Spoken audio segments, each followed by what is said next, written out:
Olá, sejam todos muito bem-vindos à continuação da série AngularJS. Meu nome é Rodrigo Branas, autor do livro AngularJS Essentials, pela editora PackedPub, e hoje, no 7º episódio da série, nós vamos falar sobre a organização do projeto para que a gente possa, na sequência, no 8º episódio, começar a criar os nossos serviços. Então, a gente está saindo de uma visão um pouco mais básica e didática, certo? Para que a gente possa começar a organizar, organizar todo esse código. Então, pessoal, se a gente for analisar, olha só, eu vou mostrar aqui a nossa pasta do projeto. Então você repara que eu tenho somente um index, que contém a maior parte do código. De antemão a gente criou uma pastinha lib, que tem o Angular e o Bootstrap, mas isso vai ser evoluído então para uma estrutura um pouco mais robusta e que nos permita crescer, tá certo? Eu fiz um estudo, até para poder incluir no livro, sobre algumas estratégias de como organizar o código. Eu não consegui chegar numa conclusão da melhor forma, até porque a melhor forma depende muito do contexto, tá certo? Então eu cheguei em 4 possibilidades, certo? Sendo que dentre essas 4 possibilidades a gente pode ter variações. Primeira forma é o inline style, ou seja, tudo dentro do index.html, que é o que a gente seguiu até agora. Aí você pode pensar assim, mas que absurdo, isso nunca vai ser utilizado. Bom, depende. Se a gente considerar que eu estou num projeto extremamente simples, só um protótipo, uma prova de conceito, um Hello World, ou mesmo uma série de episódios sobre AngularJS, pode ser muito bom trabalhar no mesmo arquivo para quê? Para desburocratizar. Ou seja, vamos voltar aqui para o nosso código. Eu consigo ter uma visão única. Pessoal, vocês vão começar a notar que no momento em que eu separar esse código, a gente vai começar a trocar de aba o tempo todo. Então isso, para quem está em processo de aprendizado, pode refletir uma complexidade que não existe. Tá certo? Então, é claro que em qualquer projeto mais sério a gente vai separar os arquivos, mas aqui, até o 6º episódio, que eu considero que a gente está transicionando aí talvez do básico para o intermediário, agora a gente vai do intermediário para o avançado, então chegou a hora de realmente começar a separar as coisas, tá? Então, projetos muito simples, protótipos, você está aprendendo framework, segue no modelo inline, até que você comece a ganhar um pouco mais de conhecimento, e com a criação de novos componentes, isso naturalmente vai começar a mudar, tá bom?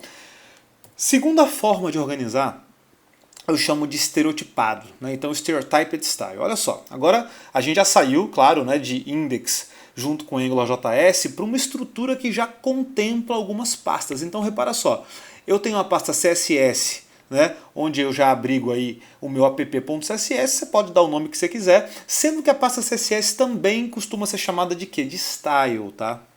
Então repara que há variações. Outra pasta muito importante, e essa talvez vai ser o alvo das nossas discussões aqui nesse episódio, é a pasta JS ou scripts, depende um pouco.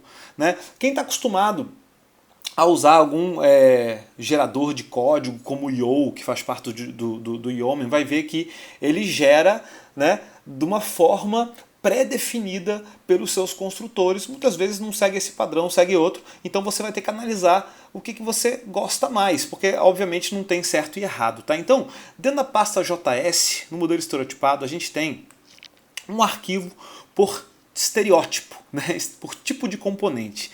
De onde é que eu tirei isso aqui, pessoal? Isso mudou já, tá? Mas existia um projeto chamado Angular Seed. Esse projeto foi já evoluído, claro, na versão... essa é uma versão anterior, tá? Nas novas versões do Angular eles foram reconsiderando. E a gente tinha aqui o layout dos diretórios dentro da pasta JS, olha só, controllers, filters, services, widgets e assim por diante.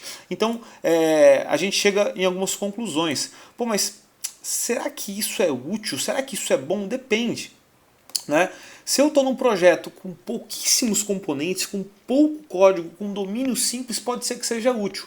Agora, começou a crescer, passou de 2, 3 componentes por estereótipo, você tem 3 controllers, olha, já vai começar a ficar bem difícil de lidar, tá bom? Então, essa é a sugestão de projeto estereotipado. Eu confesso que não sigo e acho que é muito natural transicionar do inline para o próximo que eu vou mostrar, tá? Que é o specific. Então, vejo pouco utilidade prática para o stereotype. Tá? Seguindo a linha aqui, a gente também tem a pasta lib, né? Já com Angular.js. Claro que a gente pode ter pastas também para dividir essas libs. Lembrando que para quem usa Bower, né? É muito comum que você tenha aí a pasta Bower Components, ou que seja lib mesmo, você pode trocar isso no ponto .bower.rc. Vai lembrar que a gente vai ter também um episódio especial aqui sobre Bower, tá? Então futuramente aguardem. Pasta view, né? Essa pasta também pode ser chamada de partial. Você vê que tudo tem variações, né? E aí aqui a gente também pode ter subpastas, mas eu tenho aí arquivos das views. Quando a gente fala de roteamento, a gente vai possivelmente quebrar também as nossas views em arquivos, né? Vai ser mais natural. E o index fica aqui do lado de fora, tá bom? Então, relembrando, o Stereotyped, projetos bem pequenos, né? Um pouquinho mais que o inline, com poucos componentes, tá? Agora a gente chega no specific, né? Então o specific style é o que eu uso, tá? Em geral é o que eu uso. Nem todo mundo usa o specific, tem o próximo que é o domain style, que eu vejo também muita gente indo por aquele caminho, vou falar um pouco sobre os dois. Tá? E aqui a gente tem a mesma estrutura de pastas, tá? Que também permite aquelas variações que eu falei, só que agora eu estou quebrando uma pasta por tipo de componente, por estereótipo. Tá certo? Então eu tenho a pasta dos controllers, a pasta das diretivas, a pasta dos serviços, né? E assim por diante. Eu acho essa estratégia muito boa, tá? Para projetos médios. Lembrando que, na minha opinião, a gente sempre pode converter um projeto muito grande em vários projetos médios, né? Então por isso que eu acho essa estratégia, né, do Specific Style muito boa. Tá? Ele consegue abrigar bastante componentes, tá? Eu tenho projetos aí com 40, 50 controllers ou services e etc. que tá super bem, super tranquilo. Se você me disser assim, ó, mas eu tenho 500 controllers, pô, realmente vai ficar meio pesado armazenar aqui nessa estrutura, apesar que eu digo em termos conceituais, tá? De visibilidade, de organização. Né? Então, aí você pode também quebrar em mais diretórios. Quando o número de linhas dos arquivos também já começa a incomodar, essa é uma crítica que eu faço ao Stereotyped que a gente acabou de ver. Né? Pô, eu tenho um arquivo controllers, e aí eu já tenho 3, 4 controllers com 100 linhas cada um, realmente já ficou difícil. Né? E aí até para um domínio relativamente extenso, o Specific Style se adequa bem. Tá, pessoal? Se adequa bem. O Specific é o estilo que eu vou seguir a partir de agora no nosso projeto, tá? Nosso projeto de lista telefônica. E aí, por isso que eu quis abordar isso antes do episódio de serviço, para que a gente prepare o terreno para a criação de novos componentes. Tá? A última forma, a quarta e última forma de organizar, eu chamei de Domain Style, porque a gente tem uma tendência, né, a quebrar cada pasta, né, por escopo, por domínio. Então a gente tem lá, por exemplo, um componente, né, imagina que você está no sistema do Detran, você tem uma pasta chamada CNH, então ali você tem vários tipos de componentes que refletem um módulo, né? Aí você pode trabalhar modularizado, né? Isso vai ser alvo aí de um episódio futuro, tá certo? Então, você pode ter uma pasta CNH, uma pasta Renavan, uma pasta multas e assim por diante. Né? Aqui então eu tenho a aplicação com login, uma listagem, então eu estou armazenando cada, né, arquivo referente àquele domínio na mesma pasta. Lembrando que há muitas variações para esse modelo, então você vai ter que seguir aquele que mais combina com o seu tipo de projeto, tá certo? Qual que é o ponto negativo do Domain Style em relação ao Specific? Tá? O Specific ele é um pouquinho mais fácil da gente montar a distribuição. Quando você vai automatizar isso com Gulp, com Grunt, você vai ter que muitas vezes percorrer esses diretórios para fazer concatenação, para fazer minificação. Né? Você vai pegar os teus HTMLs, os teus CSS também vai minificar. Então, o que pode acontecer? Pode ser que aqui você tenha um pouquinho mais de dificuldade, né, mas é um pouquinho só, tá, pessoal? Não é que vai ficar, impossível, não é isso. Para que você monte, né, essa estrutura de build. Né, você vai ter que fazer algumas expressões ali para que ele percorra, né, de uma forma um pouquinho diferente, mas perfeitamente viável. Tá? Então, siga aquele modelo, experimente, né, e siga aquele modelo que mais se adequa à tua realidade. Lembrando que, cuidado para não burocratizar demais onde não precisa. Às vezes eu vejo algumas empresas seguindo um caminho com projetos super simples, com pouquíssimos componentes, indo para um domain style, quando na verdade o específico se adequaria perfeitamente bem, tá? E simplificaria um pouco as coisas. Então, cuidado, a gente vai retomar um pouco esse papo, né, do domain quando a gente falar de modularização. Né? Eu vou dar algumas dicas sobre quando e como criar módulos, tá, dentro dos projetos com AngularJS. Então, o domain eu estou recomendando aí para projetos maiores, que já tenham módulos, que tenham domínios mais extensos. Tá bom? Então, vamos partir para a prática agora. Tá? Tenho aqui, então, o meu projeto, né, que já está integrado com o back-end. Tá bom? Estou com o código todo aqui num arquivo só, no index, tá certo? E aqui, na estrutura de diretório, né, eu tenho somente a pasta lib. Então eu vou começar, pessoal, aqui, ó, new folder, CSS, e eu vou extrair todo esse bloco style. Olha lá, eu deixei aqui propositalmente para a gente fazer essa operação. Ó, Ctrl X, né?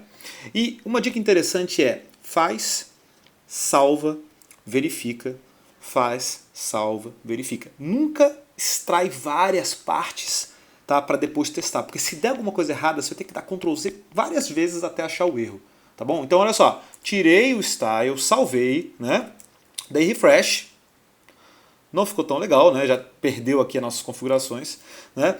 Eu vou então agora criar um novo arquivo, colocar aqui, ó, deixa eu organizar um pouco isso aqui, ó. Então, tô aqui dentro da minha pasta, CSS, vou chamar de app.css, salvei, perfeito. Né? E aqui eu vou referenciar agora, olha só. Então, eu tenho lá, ó, css barra app.css. Perfeito? Refresh, voltou ao normal. Vamos repetir o processo agora, hein? Volta para cá. Cuidado agora, hein? Eu vou separar, então, a parte da criação do módulo principal da aplicação num arquivo. Né? Deixa eu voltar aqui para o slide só para te mostrar uma coisa, ó, chamado, cadê? app.js, tá? Essa é uma prática bem comum, tá? Então, vou dar um Ctrl X, Ctrl N, Ctrl V, salvei. E agora eu vou criar a pasta, então, ó, JS, certo? E aqui eu vou criar app.js, tá?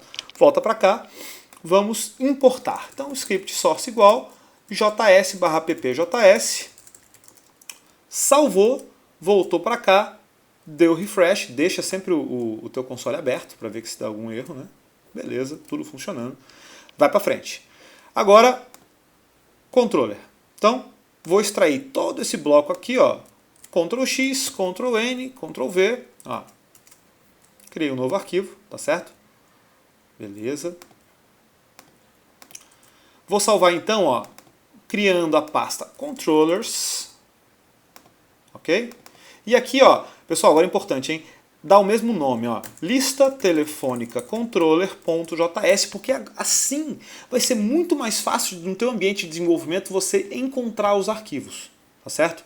Muito mais fácil. Então, tiro esse script daqui, script source igual, ó lá, js app controllers, na verdade, lista telefônica controller.js, fechou, ok? Salvei.